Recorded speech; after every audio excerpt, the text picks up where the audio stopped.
আনা হোক।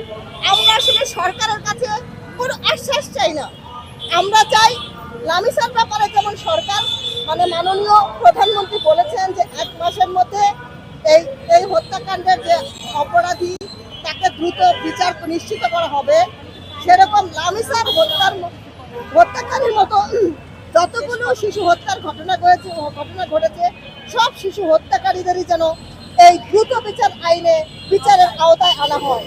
কারণ আমরা কোনো আশ্বাস চাই না, আমরা চাই বিচার।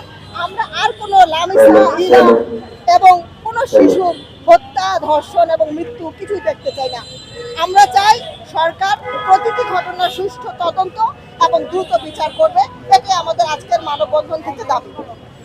একটা বাচ্চা তার মাথাটা কি করে ঢুকলো, তারপরে তাকে নির্মমভাবে হত্যা করে, এটা আসলে কখনোই মেনে নেওয়া যায় না।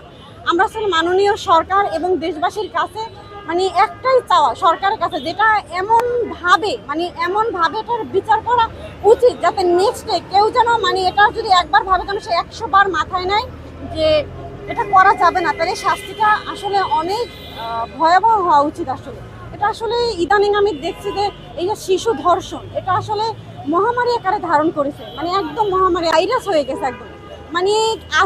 আসিয়াও আমরা দেখেছি এটা ওইভাবে করে বিচার হয় নাই, কিছুদিন পর ধামাচাপা, এরপরে এখন লামিসা। এটা তো আসলে খুবই দুঃখজনক। এরপর আমরা আসলে জানি না কে, আমরা শুধু আসিয়া এই লামিসা এদেরকে হাইটের পরেও কেন আসলে এই যে দীর্ঘ সময় নিচ্ছে, আসলে এটা দীর্ঘ সময় আসলে নেওয়ার তো আমি কোনো কিছু বুঝে উঠতে পারছি না। আমি চাই এটা অতি বিলম্বে যতটা সম্ভব, যেহেতু আমরা খুনি সে নিজে স্বীকার করছে, তাহলে ধর্ষকের বিচার এটা আসলে দীর্ঘ প্রক্রিয়া সময় নিয়ে না করে এটাকে সে অতি বিলম্বে যেহেতু সে নিজে স্বীকারোক্তি দিয়েছে, সে নিজে ধরা, তাহলে সেখানে আমরা একটাই প্রশ্ন, আসলে সে কেন এতদিন সেটা নিচ্ছে।